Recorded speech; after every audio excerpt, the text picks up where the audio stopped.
주신 말씀 마태복음 7장 24절로 27절 말씀 보겠습니다. 마태복음 7장 24절부터 27절까지 말씀을 같이 합독합니다. 그러므로 누구든지 나의 이 말을 듣고 행하는 자는 그 집을 반석 위에 지은 지혜로운 사람 같으리니 비가 내리고 창수가 나고 바람이 불어 그 집에 부딪히되 무너지지 아니하나니 이는 주초를 반석 위에 놓은 연고요 나의 이 말을 듣고 행치 아니하는 자는 그 집을 모래 위에 지은 어리석은 사람 같으리니 비가 내리고 창수가 나고 바람이 불어 그 집에 부딪힘에 무너져 그 무너짐이 심하니라. 아멘. 말씀을 중심으로 해서 반석 위에 세운 집은 무너지지 않습니다. 이런 제목으로 말씀을 선포하도록 하겠습니다. 오늘 이 말씀을 통해서 주님께서는 지혜로운 자가 어떤 자가 지혜로운 자가 어떤 자가 어리석은 자인지 말씀을 해줍니다.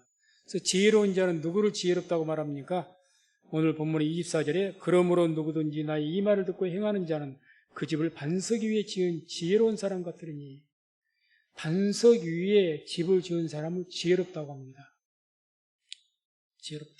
어쩌면 당연한 것 같은데 이렇게 반석 위에 지은 집을 지으면 그 결과가 어떠하다고 말씀합니까? 25절에 비가 내리고 창수가 나고 바람이 불어 그 집에 부딪히되 무너지지 아니하나니 이는 주초를 반석 위에 놓은 연고요.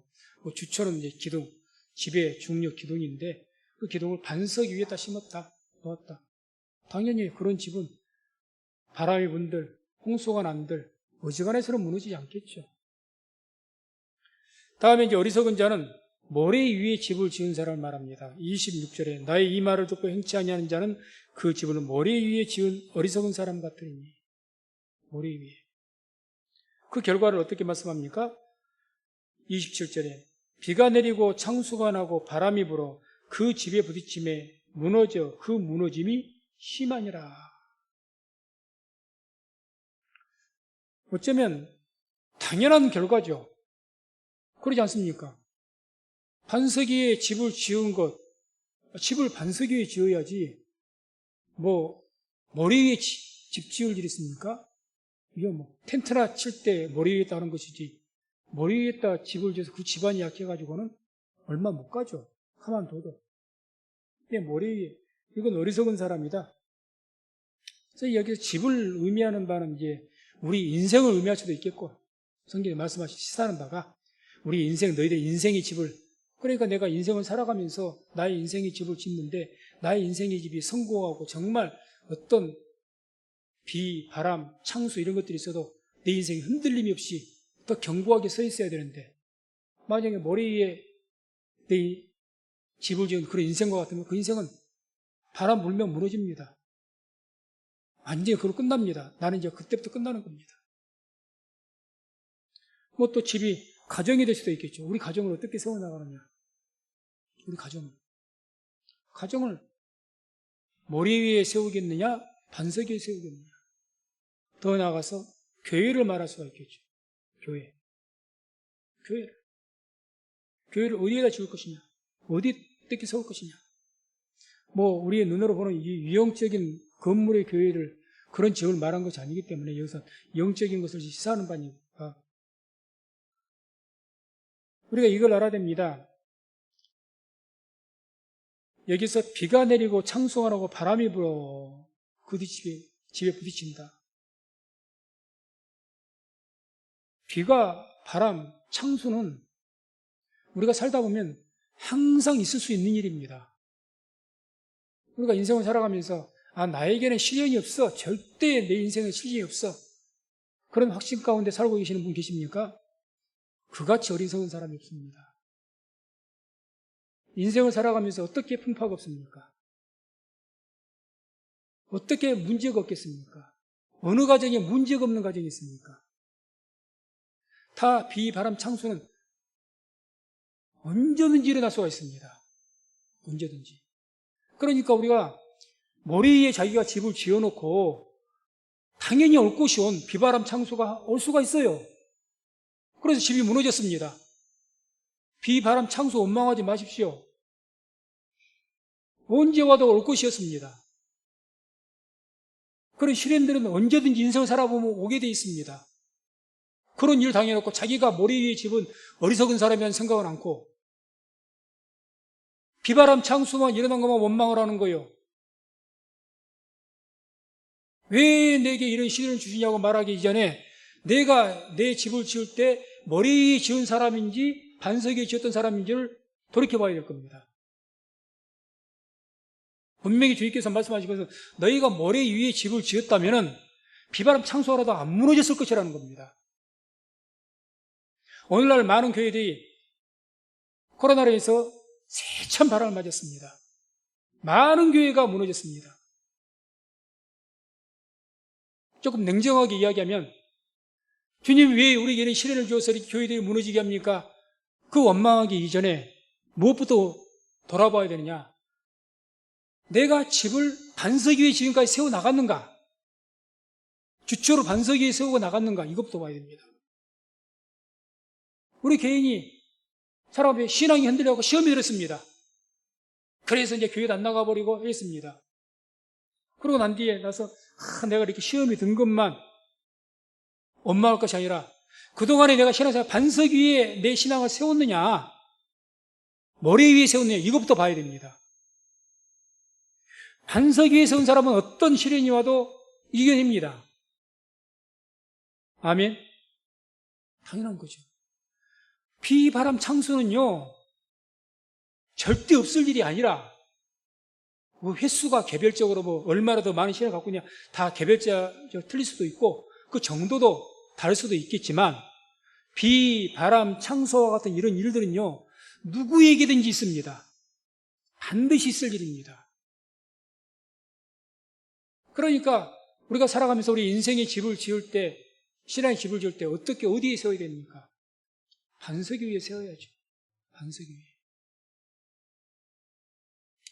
우리 이렇게 말씀 묵상하면서 볼 때 이제 제가 묵상하면서 이런 묵상을 한번 제가 해봤습니다. 오늘 주님께서 말씀하실 때 머리 위에 지은 그 집을 지은 사람 참 어리석다고 이야기하는데 우리가 상식적으로 생각해 봅시다. 아니 머리 위에 집을 지으면 이것이 문제가 생길 수 있겠다. 상식적으로 모를까요? 상식적으로 몰랐다면 그 사람이 바보라고 생각합니다. 바보가 아닌 이상은요 머리 위에 집을 세우면 이건 오래 못 간다는 것은 누구도 압니다. 그렇죠? 근데 왜 그럼 머리 위에 집을 지을까? 이유가 있을 것 아닙니까? 반석 위에다 집을 짓지 왜 머리 위에다 짓냐? 머리 위에 집을 지은 이유가 있습니다. 왜냐? 그게 편하거든요. 빨리 짓거든요. 2학 전에 광주에서 건물이 붕괴되는 일이 있었습니다. 부실 공사하면요 언젠가는 문제 생깁니다.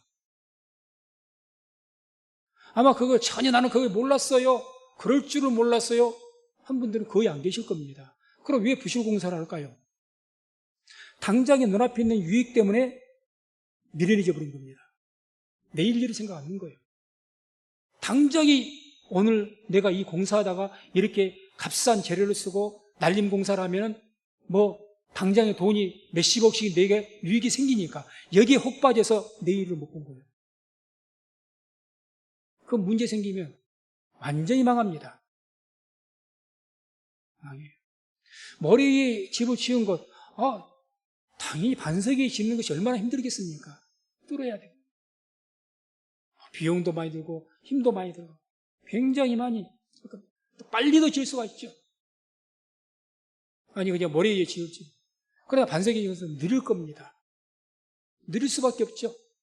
시간이 걸리고 돈도 투자가 많이 되고 힘들고 어렵고 근데 머리 위에 짓는 것은 쉬워요. 망치로고 햄버 갖고 발톱 한번 박아놓으면 될 것 아니겠습니까? 거기다 지붕만 씌우면 되지. 쉽고 빠릅니다. 그러니까 머리 위에 집을 짓는 거예요. 뭐에 빠져서요? 눈앞의 유익 때문에. 당장 내가 편하다는 거죠. 당장 내가 쉽다는 거죠. 내게 당장 유익이 있다는 거죠. 그런 사람들은 미련한 사람입니다. 그러니까 모래 위에 짚는 거예요. 그래서 주님께서는 우리에게 이렇게 요구를 하십니다. 7장 13절, 14절 보게 되면 이런 말씀이 나옵니다. 함께 말씀을 합독합니다. 좁은 문으로 들어가라. 멸망으로 인도하는 문은 크고 그 길이 넓어 그리로 들어가는 자가 많고 생명으로 인도하는 문은 좁고 길이 협착하여 찾는 이가 적음이니라. 아멘. 주님께서 우리에게 신앙생활 하면서 신앙의 집, 믿음의 집을 지어갈 때 어디로 들어가라고 이야기하십니까? 좁은 문으로 들어가라고 합니다. 찾는 사람이 적다. 왜? 좁고 힘들고 어려우니까 안 가요. 진리의 길은, 우리 신앙의 길은 십자가의 길이라서 그 좁은 길을 잘 안 가요. 정상적인 방법으로 안 하려고 합니다. 믿음도. 편법을 사용합니다. 건축공사로 날림공사를 하는 거예요. 신앙도 날림공사가 있습니다. 날림신앙. 전공법으로 신앙 안 합니다. 그것은 당장은 편합니다. 당장 편해요. 편하죠. 쉽죠. 나에게 뭐 경제적인 유익도 있을 수가 있죠. 더. 그런데 문제 생기면 무너짐이 심하다고 말씀한 것처럼 그 무너짐이 심각해져 버립니다. 다시 회복 불능할 정도로 무너질 수가 있습니다. 그러니까 주님께서는 좁은 문으로 들어오라는 거예요. 이 좁은 문의 길이고 생명의 길입니다. 그래서 저나 우리 모든 성도님들, 우리가 육체라는 것을 가졌기 때문에 눈앞에 편안함, 유익이 더 민감하게 와닿을 수가 있습니다. 그러나 그 육체의 편안함과 쉬운 것에 대해서 또 눈앞의 유익에 대해서 속지 마시기 바랍니다. 그건 사단의 유혹입니다. 오늘 내가 편하고 오늘 당장 뭐가 유익하, 내일을 보지 못한 사람이 되고 어리석은 사람, 나도 모르게 모래 위에 춤을 출 겁니다. 눈앞의 유익이, 지금 눈앞의 현실에 내 어떤 편안한 거 그것이 있으니까 다 합리화시켜서, 그러니까 날림공사하는 거, 신앙도 이렇게 합리화, 저렇게 합리화, 이리 빠지고 저리 빠지고, 그래서 할 일 안 하고 이 핑계 저 핑계가 나오는 것이고, 성경이 어떻게 말씀하는 걸 들어야죠. 주님의 뜻대로 행하는 자야 들어간다고 하지 않습니까? 하늘나라. 주의 뜻대로. 그냥 주의 이름을 부른 자들이 아니라 주님의 뜻대로. 흉내만 내는 자들이 아니라, 날림공사하는 자들이 아니라 정직하게 가는 사람들. 그래서 저나 우리 모든 성도들이 이렇게, 저는 뭐 정직하게 이렇게 지혜롭게 반석의 집을 짓는 마음으로 저도 목회를 해야 될 것이고, 우리 성도님들도 반석 위에 세운다는 그런 마음가짐을 가지고 여러분들이 개인의 믿음의 집을 세우시고 가정의 집을 세워나가시기를 주의 이름으로 축원을 드립니다. 여기에서 이제 반석과 모래가 의미하는 것이 오늘 말씀에서 뭘 의미하는가? 24절에 보면 이런 말씀이 나오죠. 그러므로 누구든지 나의 이 말을 듣고 행하는 자는, 반석 위에 세운다는 것은 어떤 신앙을 말합니까? 하나님의 말씀을 듣고 행하는 자를 이야기합니다. 그게 반석 위에 집을 세우는 거예요. 그게 지혜로운 자입니다. 그런 자의 집은 절대 무너지지 않습니다. 절대라는 표현보다는 어떤 비바람 창수 하나도 의자가 무너지지 않습니다. 무너지더라도 심하게 무너지지 않습니다. 약간 좀 힘들 뿐이에요. 그러면 26절에 모래는 나의 이 말을 듣고 행치 아니하는 자는, 모래 위에 집을 지은 사람은 주의 말씀 듣고도 행치를 않습니다. 기도하라면 기도합니까? 성실히 예배를 드리라면 드립니까? 말씀 묵상하라면 묵상을 합니까? 이건 다 힘든 일이죠. 그런데 우리가 그렇게 해나가는 것이 주의 말씀대로 행하는 것 아니겠습니까? 그렇게 행하지 않는데요. 아무리 설교를 들어도 귀로만 듣고 행함이 없는데, 그건 모래 위에 짓는 거죠. 머리 위에. 그래서 우리는 이렇게 살아가면서 믿음의 집을 짓고 또 이렇게 누구든지 이런 집들, 내 개인의 인생의 집이 됐든지 가정의 집이 됐든지 뭐 교회든지 그랬던 집이라고 표현할 수 있는 것들을 우리가 세워나가고 있습니다. 그러면 이렇게 세워나갈 때 오늘 주님께서 특별하게 반석 위에 집을 세우기 위해서 무엇을 주의 뜻대로 행한 것이 그렇게 하라는데 어떻게 행하라고 말씀하시는가? 이걸 우리가 좀 분명하게 알아야 될 것 같습니다. 주께서 요구한 것이 뭔가? 오늘 우리가 말씀 읽었던 부분은 이 마태복음 5장에서 7장까지를 이른바 산상수훈이라고 합니다.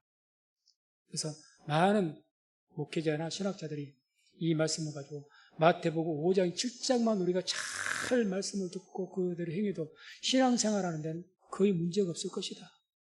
다른 성경 모른다 할지라도 이 5장 7 산상수훈만 우리가 잘 듣고 실천한다면 신앙생활에 거의 8, 90%는 문제가 없을 것이다. 맞습니다.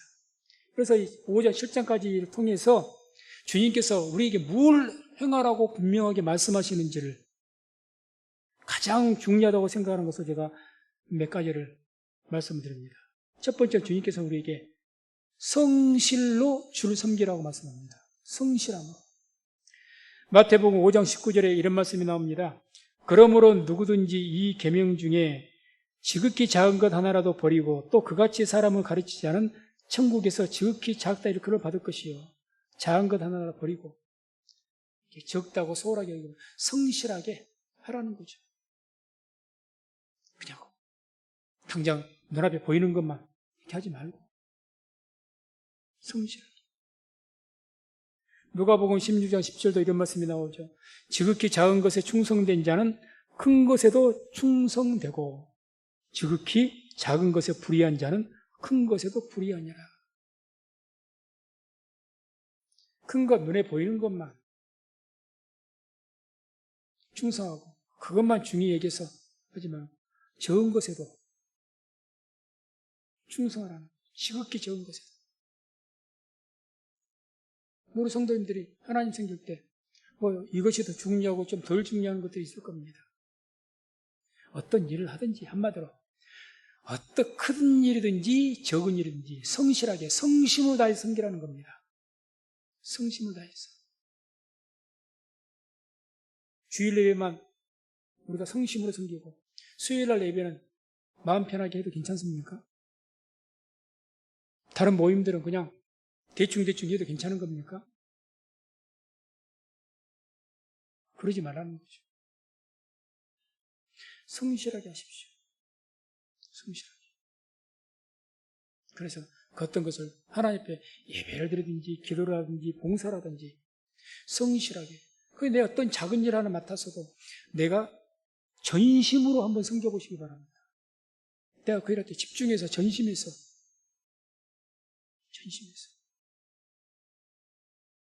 마음을 다하고 성공 전심으로 한번 해보시기 바랍니다. 그게 주님께서 우리에게 요구하시는 거예요. 우리에게 요구하는 거예요. 우리가 인생을 살아가면서도 주일뿐만 아니라 세상에 대해서 회사 일을 하고 다른 일을 해도 전심으로 정말 집중해서 성실하게 행한 사람이 결국에는 인정을 받습니다. 그런 사람을 존중하게 되어 있습니다. 저 과장은, 저 직원은, 그 사장이 보든지 위에 상사가 보든지 참 성실해. 그럼 그 사람 중히 쓰는 겁니다. 일을 잘하고 못하고를 떠나서 성실해. 그걸 주님께서 원하신다는 거죠. 그거 지금 요구하는 겁니다. 신앙생활하면서 예배가 됐든지 뭐가 됐든지 모든 것에 대해서 전심으로 성실하게 해오지 않는 신앙생활을 계속해 와서 그것이 바로 머리 위에 지금 내가 쌓고 있는 겁니다. 내가 몇 년간 예수 믿었어가 중요한 게 아니라는 거죠. 내 인생을 통해 내가 얼마나 주님을 성심껏 섬겨왔는가, 내가 얼마나 성심껏 마음을 다하고 정성을 다하고 정성을 다해서 내가 주를 예배하고 또 교회를 섬기며 봉사해 왔는가? 이걸 봐야죠. 그런 사람은요, 믿음이 딱 주초에 딱 꽂혀 있어 어떤 시련이 와도요, 영안에서는 안 무너집니다. 안 무너지죠. 흔들리지 않죠. 또 진실하게 주를 섬기라고 말씀합니다. 진실하게. 6장 1절, 마태복음 6장 1절 보면 사람에게 보이려고 그들 앞에서 너희 의를 행치 않도록 주의하라. 그래서 이 말씀 이후에 계속 6장 1절부터 18절까지 쭉 뭘 말씀해요? 구제하는 것, 기도하는 것, 금식하는 것, 이 신앙생활 때 외식하지 말라고 하십니다. 외식하지 마라. 사람에게 보이려고 하지 마라. 너희가 하나님을 예배하는 것이지 사람에게 보이기 위해서 예배를 드리냐? 너의 만족을 위해서 예배를 드리냐? 그러지 말라는 거예요. 사람이 보이려고 하는 것이 외식이죠. 내가 이렇게 잘 예배를 드리고 내게 이렇게 멋지게 기도를 하고 다 외식이죠. 그렇게 하지 말라는 겁니다. 보든지 안 보든지 상관이 없죠. 하나님만을 바라보고. 그게 진실하게 주를 섬기는 겁니다. 그 진실됨이 있어야죠. 진실됨. 뭐 이러한 것들은 전부 우리 인간적인 세상에서도 친구로 사귈 때 진실한 친구가 좋죠. 가식이 있고 외식하고 자기 자랑이나 날마다 했었고 뭐 대단한 것처럼 이야기를 하고 그런 사람 좋아하는 사람 있습니까? 안 그래요. 왠지 그 사람이 뭐 별로 뭐 어떤 것이 없어도 정말 사람이 진솔하고 진실하면 왠지 사람이 가깝게 하고 싶습니다. 하나님도 마찬가지시죠. 또 주님께서는 우리에게 충성으로 주를 섬기라고 말씀을 합니다. 충성. 마태복음 6장 24절에 이런 말씀이 나옵니다. 한 사람이 두 주인을 섬기지 못할 것이니 혹 이를 미워하며 저를 사랑하거나 혹 이를 중히 여기며 저를 경히 여김이라. 너희가 하나님과 재물을 겸하여 섬기지 못하느냐. 한 사람이 두 주인을 섬기지 못한다. 섬기지 말아라. 두 주인, 한 사람만. 하나님만, 한 분 하나님만 끝까지 잘 섬기는 것이 충성이죠. 제가 그 삼국지를 이렇게 읽는데 이제 잠깐 틈날 때마다 이제 듣고 읽고 있습니다만 거기에 보니까 뭐 초원지나 삼국지 이런 것들 한번 읽어봤습니다. 했더니 거기에 잘 아실 겁니다. 삼국지에는 유명한 사람이 나오죠. 유비라는 사람과 조조 대립돼서 그래서 유비는 뭐 선한 사람, 뭐 조조는 악한 사람 이렇게 대비되어 있는데 사실 그건 아니고 이제 제가 읽은 그 책은 그냥 소설로만 된 것이 아니라 소설을 이야기하면서 이문열 씨가 이 평전이라고 해서 역사의 고증을 이렇게 해가지고 소설적인 것에서 허구들은 허구라고 말을 하면서 이것을 지어낸 이야기다. 이건 사실이다. 기록이 돼 있다. 이렇게 이제 말을 해주더라고요.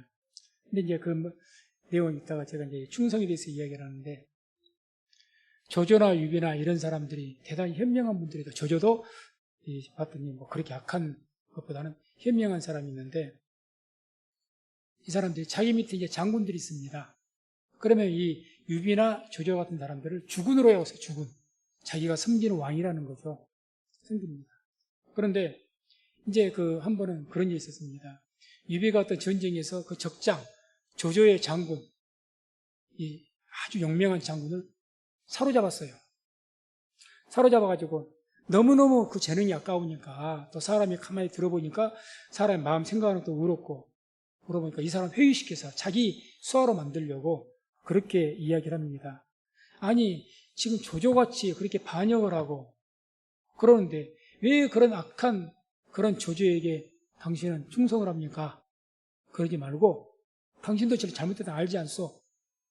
그냥 전향해서 내게로 오시오. 이렇게 이야기를 합니다. 그러니까 그 장군이 뭐라고 그런 줄 아십니까?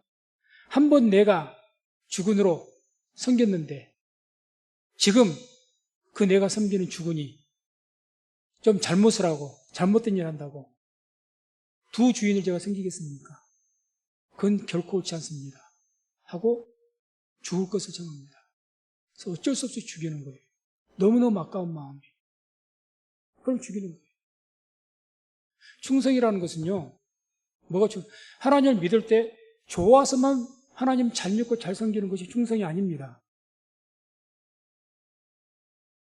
힘들어도 끝까지 내가 섬기는 것이 그게 진짜 충성입니다. 좋을 때만요. 교회를 섬기는 것도 마찬가지죠. 하나님께서 나에게 어떤 섬기라고 주시는 교회가 있는데 좋을 때만 섬깁니까? 아니면 버립니까? 뭐가 주께서 요구하시는 충성일까요? 주께서 그걸 요구하시는 거죠. 두 주인 섬기지 말아라. 뭐든지 할 때.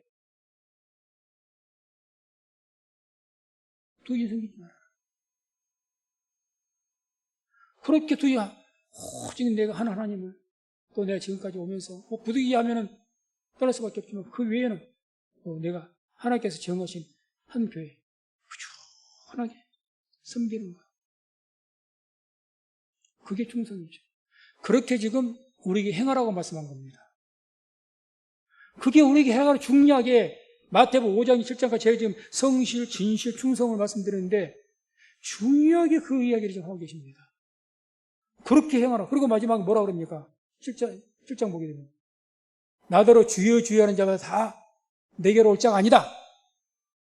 오직 하나님의 뜻대로 행하는 자가, 주의 뜻대로 행하는 자가 내게로 올 자라는 거죠. 뜻대로. 하나님의 뜻대로는 하지 않고 내 편리와 내 현실은 그것에 따라서 이렇게 하고 저렇게 하고 하는 것은 충성이 아니죠. 일단은. 그것은 머리 위에 집을 짓는 겁니다. 그 마지막에 하나 더 본다면 주님께서 우리에게 뭐라고 말씀하시느냐. 염려하지 말고 먹을 것, 마실 것, 입을 것 염려하지 말고 하나님 믿고 살라는 겁니다. 하나님 좀 믿고 살아라. 날마다 눈에 보이는 먹을 것, 마실 것, 입을 것 항상 눈앞에 보이는 현실이죠. 그것만 가지고 다 염려 속에 살아가지 말고 그것이 염려가 된 사람이 염려하면 기도를 더 많이 합니까? 아닙니다. 염려하면 할수록 기도 같은 거 더 안 합니다.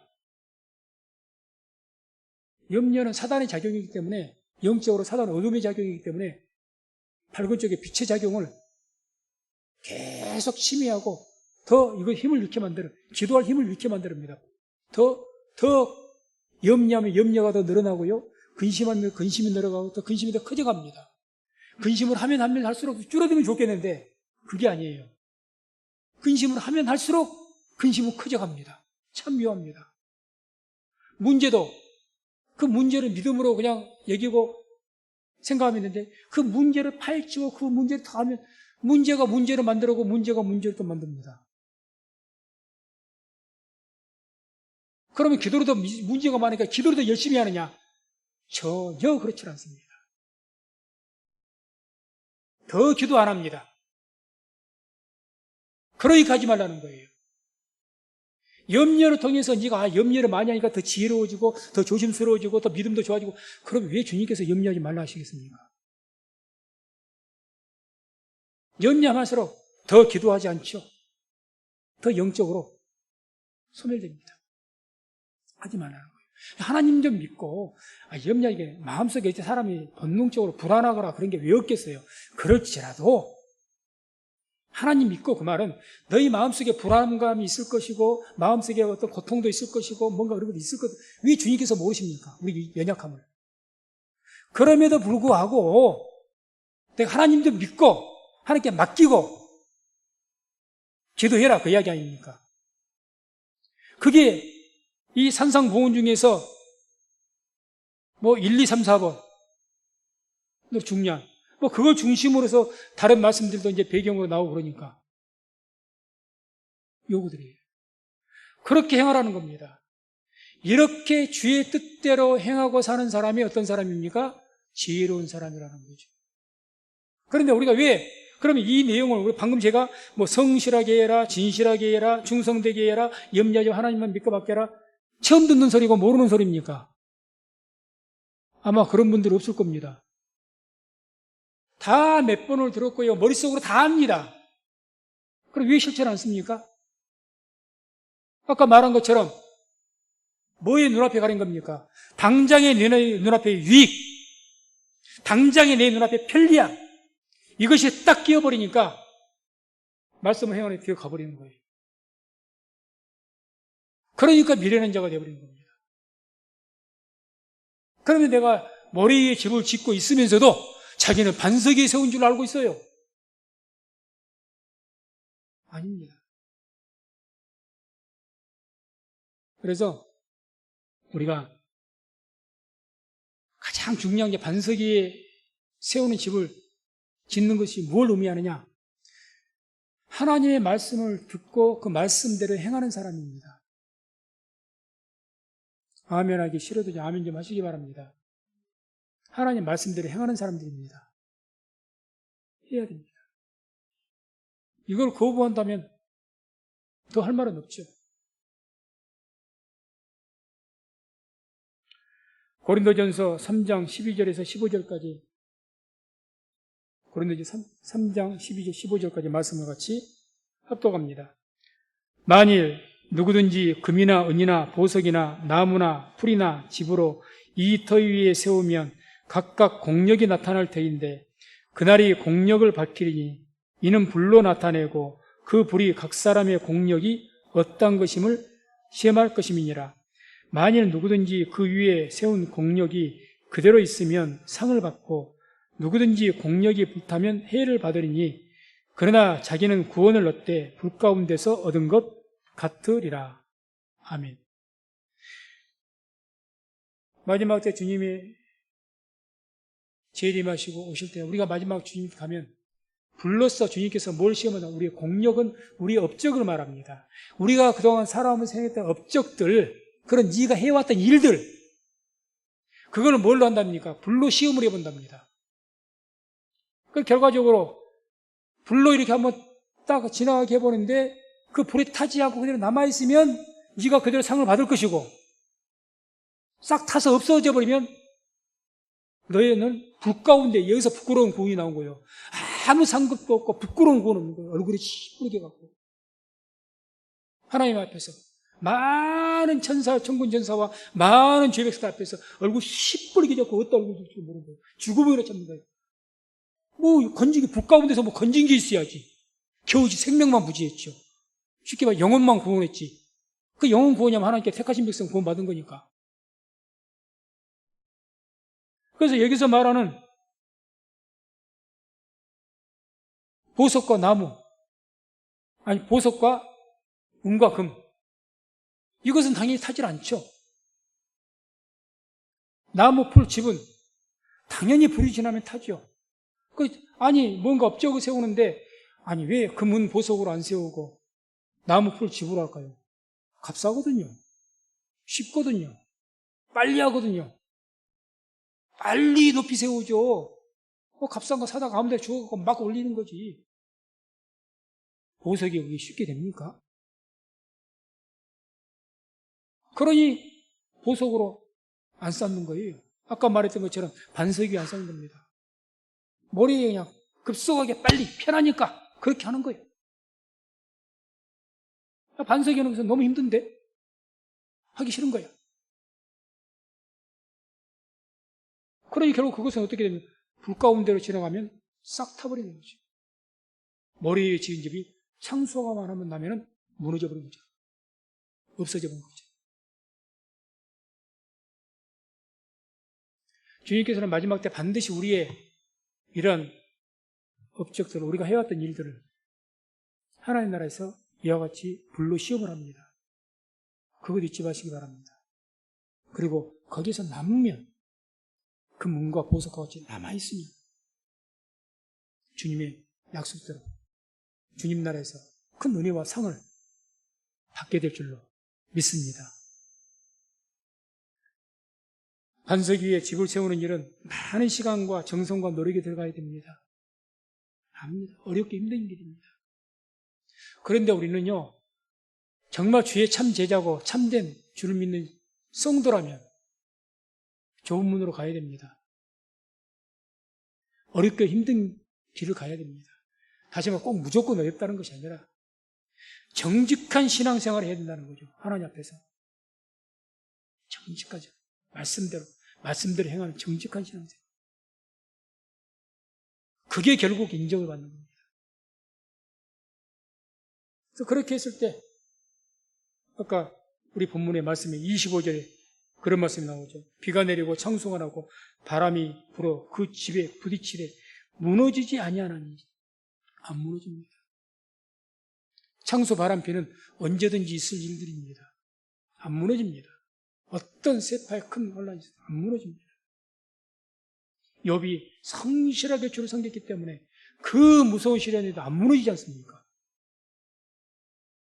나 같으면 당장에 그렇게 큰 무서운 자식들 다 잃어버리지, 재산 싹 빼앗겨 거지돼버렸지, 병까지 얻었지, 마누라까지 떠나가면서 하는 소리가 하나님 저주하고 죽으라고까지 하고 가지, 친구들은 와서 위로는 그냥 날마다 비아냥거리지, 하나님 내가 뭔 죄를 지었습니까? 대체 왜 내게 이러십니까? 떠나버릴 것 같은데 그동안 성실하게, 그 전에 성실하게 주를 섬겼던 분이라 그런 무서운 환난에도 안 무너지는 거예요. 안 무너집니다. 그래서 마태복음 16장 18절에 또 주님께서 이런 말씀을 하죠. 또 내가 내게 이르노니 너는 베드로라. 내가 이 반석 위에 내 교회를 세우리니 음부의 권세가 이기지 못하리라. 아멘. 교회도 거기서 반석 위에 세워져야 됩니다. 반석 위에. 그래야 음부의 권세가 못 이겨요. 못 이깁니다. 그래서 말씀을 맺습니다. 반석 위에 세운 집은 그것이 우리 개인의 어떤 신앙의 집이든지 가정이든지 교회든지 결코 무너지지 않습니다. 그게 곧 지혜로운 사람입니다. 그래서 우리 성도님들, 저도 그렇고 목회자라고 그런 마음이 었겠습니까? 교회가 좀 빨리 어떻게 성장하면 좋겠다는 생각이 드니까 편법도 사용하고 싶고, 성장시키는데 편법 없을 것 같습니까? 편법 있어요. 조금 여행수를 좀 바라면서 좀 해보고도 싶습니다. 그냥 막 좀 답답하게 이렇게 하지 않고. 우리 사는 생활도 그러잖아요. 조금 더 요령을 좀 피우면서 살아도 될 것 같다는 생각이 들지 않습니까? 그러지 마십시오. 어렵고 힘들어도 오늘 말씀을 들으시고 반석 위에 내가 집을 세워가면 우리가 다음에 어떤 일이 있어도 결코 무너지지 않고, 그런 집은 반드시 이 땅에서도 인정을 받겠지만, 그걸로 축복을 받겠지만 주님의 나라에서도 인정받고 복을 받는다는 것을 믿으시고 반석 위에 집을 세워나가는 저와 우리 모든 성도님 되시기를 주의 이름으로 축원을 드립니다.